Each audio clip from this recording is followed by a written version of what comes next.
ચાલો જો હવે એકદમ આપણા ભાત બની ગયા છે ગરમા ગરમ અને આપણી દાળ ઢોકળી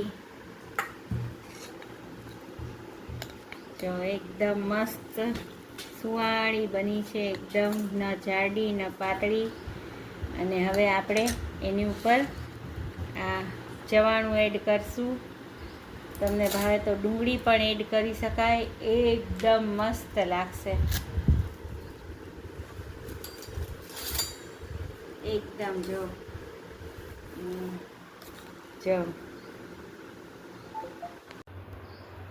તો આજે આપણે બનાવીએ છીએ દાળ ઢોકળી.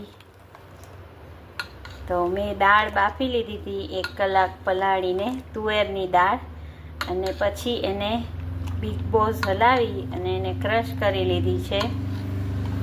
તો આપણે દાળ તો જે પ્રમાણે બનાવતા હોય એમ જ છે.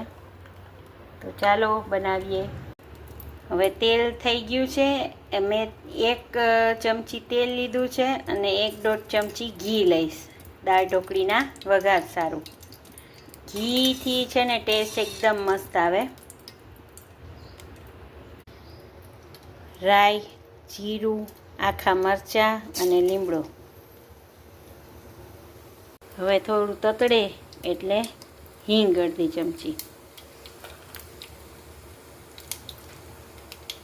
આપણે દાળમાં હળદર અને મીઠું એડ કરી દીધા છે અને હવે આપણે આ વઘાર એડ કરીએ. દાળને થોડી ઉકળવા દઈશું. ગોળ પણ જે પ્રમાણે ગળપણ તમારે ભાવતું હોય ઓછો વધતો એડ કરી દેવાનો, અને મરચાંનો ભૂકો એડ કરવો હોય તો એ પણ. લીલા મરચાં અને આદું, મસ્ત ટેસ્ટ લાગે આદુનો. હવે જો આ ઢોકળીનો મેં રોટલી જેવો લોટ બાંધી લીધો છે. એમાંથી આપણે છે ને આવી રોટલી બનાવવાની, બહુ પતલી નહીં કે બહુ જાડી નહીં, આવી રોટલી બનાવી અને આપણે આમાં શેકી લઈશું. આવી જો કાચી પાકી ઉતાર લેવાની. જો આવી એક ઉતારી છે મેં, આ બીજી ઉતરે છે.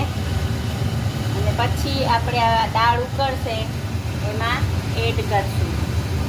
હવે જો આના મેં એવા કટકા કરી લીધા છે. આપણે આ જે રોટલી બનાવી હતી એના 3 રોટલીના. અને હવે આપણી આ દાળ ઉકળી ગઈ છે એકદમ.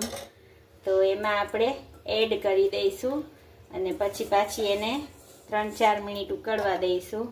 તો એકદમ મસ્ત આપણી દાળ ઢોકળી રેડી.